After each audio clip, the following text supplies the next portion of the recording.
आज हम बात करने वाले हैं सितारा की उस लेजेंडरी कहानी के बारे में जिसने परियों की दुनिया का इतिहास ही बदल दिया। ये कहानी सिर्फ जादू की नहीं है, बल्कि खौफनाक अंधेरे के बीच अदम्य साहस की है। तो चलिए, बिना किसी देरी के इस रोमांचक सफर में गोता लगाते हैं। कहानी की शुरुआत होती है एक ऐसे सवाल से जिसने रातों रात पूरे राज्य में दहशत फैला दी। रानी मायरा आखिर गईं कहाँ? जरा इमेजिन कीजिए, रानी रात को सोने जाती हैं, लेकिन अगली सुबह उनका कमरा खाली, सिंहासन सूना। राजा बुरी तरह घायल मिलते हैं, सिपाही खौफ में हैं, और सुराग के नाम पर पूरे कमरे में सिर्फ एक ही चीज मिलती है, फर्श पर पड़ा एक काला खौफनाक पंख। और बस यहीं से एंट्री होती है हमारी हीरो की, सितारा, जो रानी की सबसे होनहार और करीबी शिष्या है। वो आगे बढ़ती है, उस काले पंख को उठाती है, सूंघती है और एक ही पल में समझ जाती है कि ये किसी ऐरे गहरे दुश्मन का काम नहीं है। ये पंख था काल पक्षी का। जी हां, वही काल पक्षी जो परियों के सबसे पुराने और खूंखार दुश्मन का दूत माना जाता है। अब आप सोच रहे होंगे कि ये दुश्मन आखिर है कौन? तो थोड़ा पीछे चलते हैं। ठीक 100 साल पहले रानी मायरा ने नागव नाम के एक बेहद खतरनाक राक्षस को हराकर एक जादुई पत्थर में कैद कर दिया था। कल तक सब कुछ बिल्कुल शांत था, है ना? लेकिन आज रानी गायब है। इसका सीधा सा मतलब था, नागव आजाद हो चुका है और अपना सदियों पुराना बदला लेने लौट आया है। अब ऐसे में कोई भी पैनिक कर जाएगा, राइट? जब दरबार के सबसे तेज सिपाही ने सितारा के साथ जाने की जिद की, तो जानते हैं सितारा ने क्या कहा? उसने दो टूक जवाब दिया, या अकेले जीतूंगी। वो बहुत अच्छे से जानती थी कि नागव की दुनिया में जितने ज्यादा लोग जाएंगे, शोर उतना ही ज्यादा होगा और खतरा भी। ये डिसीजन दिखाता है कि उसे खुद की प्लानिंग पर कितना सॉलिड भरोसा था। अब यहां से शुरू होता है असली कंट्रास्ट। एक तरफ है परियों की दुनिया, बिल्कुल चमकीली, शुद्ध और आजाद, और दूसरी तरफ ठीक उनके नीचे बसी नागवों की दुनिया। ये जगह लिटरली इतनी डरावनी, भारी और जहरीली है कि सितारा को वहां सांस लेने तक के लिए अपने ही पंखों से अपनी नाक ढकनी पड़ती है। वहां हवा इतनी दमघोटू थी कि उड़ना तो दूर, भारी कदमों से आगे बढ़ना भी एक जंग जीतने जैसा था। लेकिन बात सिर्फ जहरीली हवा की नहीं थी। सितारा के रास्ते में अचानक पूरे 10 काल पक्षी एक दीवार की तरह खड़े हो जाते हैं। जरा विजुअलाइज कीजिए, एक अकेली परी और सामने 10 खौफनाक, जानलेवा राक्षस पक्षी। ये वो पल था जहां किसी के भी पसीने छूट जाएं। तो अब सितारा क्या करती है? क्या वो सीधा भिड़ जाती है? बिल्कुल नहीं।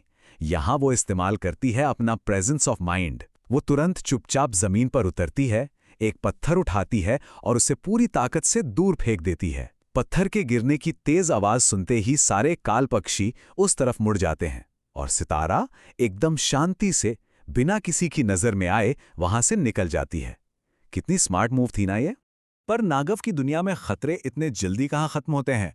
आगे उसका सामना होता है एक काले, बेहद चिपचिपे दलदल से। और ये कोई नॉर्मल दलदल नहीं था। इसमें से जो जहरीला धुआं निकल रहा था, उसने सितारा के पंखों को इतना भारी कर दिया कि हवा में उड़ना तो बिल्कुल इम्पॉसिबल हो गया। वो धीरे धीरे उस मौत के दलदल में नीचे की तरफ खिंचने लगी थी। यहां बचने का सिर्फ एक ही तरीका था, बिजली जैसी फुर्ती।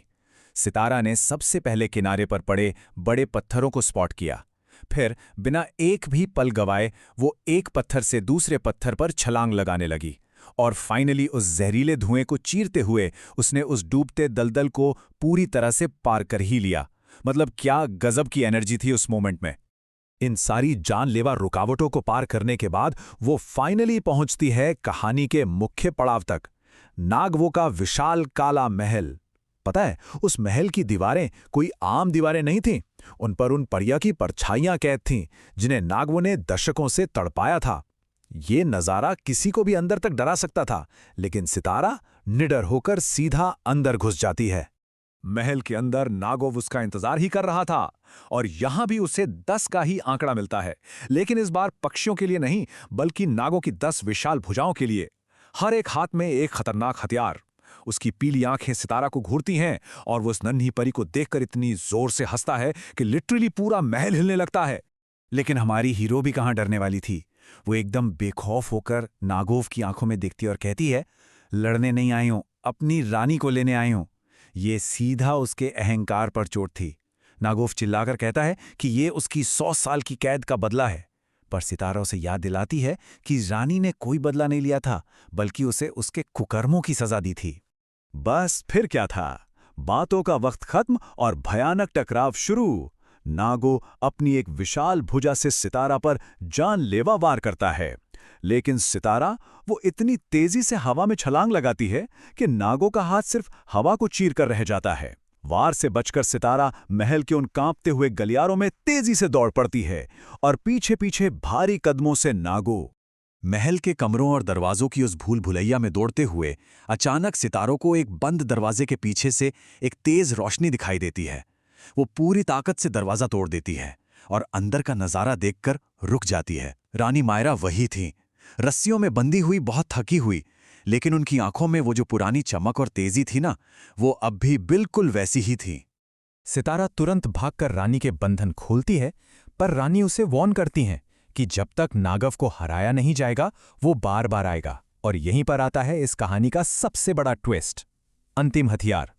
सितारा अपने जेब से एक चमकता हुआ जादुई पत्थर निकालती है।